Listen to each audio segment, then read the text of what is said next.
আসসালামু আলাইকুম ৰহমতুল্লাহি ওয়া বাৰাকাতুহু। সৰ্বপ্ৰথম মই মৌলানা ইদ্ৰিছ আলী উমৰি সাহেব আল কুৰাণ একাডেমীৰ অধ্যক্ষ, তেখেতক ধন্যবাদ জ্ঞাপন কৰিছোঁ। তেখেতে যি আয়োজন কৰিছে, আচলতে আমি নিজকে মুছলিম বুলি গৌৰৱটো কৰোঁ, কিন্তু ইছলামৰ যিবিলাক চাল চলন সেইবিলাক আমাৰ মাজত নাইকিয়া হৈ পৰিছে। আমি যদি চাওঁ, আজি মুছলিম সমাজতো কুসংস্কাৰ বিয়পি পৰিছে। যেনে মানুহবিলাক, আমাৰ ডেকা ল'ৰাবিলাক বিশেষকৈ ড্ৰাগছৰ লগত জড়িত হোৱা, মদ, ভাং, জুৱা ইত্যাদি, আৰু আমাৰ যিবিলাক চাল চলন সেইবিলাক ইছলামী নোহোৱা হৈ গৈছে। যাৰ কাৰণে বেছিক ইছলামিক শিক্ষাই শিক্ষিত কৰিবৰ বাবে বেছিক ইছলামিক জ্ঞানখিনি আমাৰ ল'ৰা ছোৱালীক দিবলৈ মৌলানা ইদ্ৰিছ আলী চাহেবে যি প্ৰচেষ্টা হাতত লৈছে, ইয়াক আমি সঁহাৰি জনাইছোঁ, ইয়াক আমি শলাগ জনাইছোঁ আৰু আমি ধন্যবাদ জনাইছোঁ।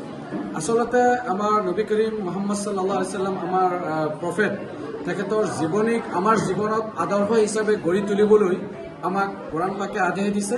যেনেকৈ আল্লাহ ৰাব্বুল আলামিন পবিত্ৰ কালাম পাকত কৈছে, লাকাদ কানা লাকুম ফি ৰাসূলিল্লাহি উছৱাতুন হাসানা, যে নিশ্চয় ৰাসূলৰ জীৱনী তোমালোকৰ কাৰণে উত্তম আদৰ্শ। গতিকে সেই আদৰ্শ যেন আমি আমাৰ জীৱনত গঢ়ি তুলিব পাৰোঁ, সেইকাৰণে এই বৃত্তি পৰীক্ষাৰ আয়োজন আমাৰ কণমানি বিশেষকৈ ল'ৰা ছোৱালীক বা যিবোৰ স্কুলীয়া ল'ৰা ছোৱালীক সেই নবী কৰীম সাল্লাল্লাহু আলাইহি ওয়াসাল্লামৰ জীৱনীৰ প্ৰতি অৱগত কৰা আৰু সেই জীৱনীক নিজৰ জীৱনত আদৰ্শ হিচাপে গঢ়ি তুলি বিভিন্ন ধৰণৰ কুসংস্কাৰ নিজৰ জীৱনৰ পৰা আঁতৰাবলৈ চেষ্টা এটা।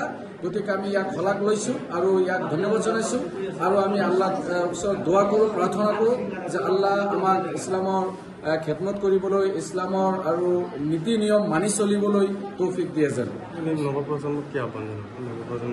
মই নৱপ্ৰজন্মক বিশেষকৈ আমাৰ মুছলিম সমাজক মই আহ্বান জনাম যে এটলিষ্ট নিজৰ জীৱনত ইছলামিক যিবিলাক বেছিক নীতি নিয়ম, যেনেকৈ আনক ঠগি খোৱা, যেনেকৈ মিছা কথা কোৱা, যেনেকৈ মদ, ভাং, ড্ৰাগছ ইত্যাদি ইছলামে ষ্ট্ৰিক্টলি নিষেধ কৰিছে, এইবিলাক ষ্ট্ৰিক্টলি প্ৰহিবিটেড ইছলামত, তাৰ পৰা যেন আমি আঁতৰি থাকোঁ। এটলিষ্ট আমাক এজন আন মানুহে, নন মুছলিম যিবিলাক, তেখেতসকলে আমাক চাই যেন ভাবে যে নহয়, ইছলামিক মানুহ, মুছলিম মানুহ, তেখেতসকল উত্তম আদৰ্শৱান, সমাজৰ এজন ভাল মানুহ, যেন আমাৰ পৰিচয় যেন সমাজৰ এজন বেয়া মানুহ হিচাপে নহয়।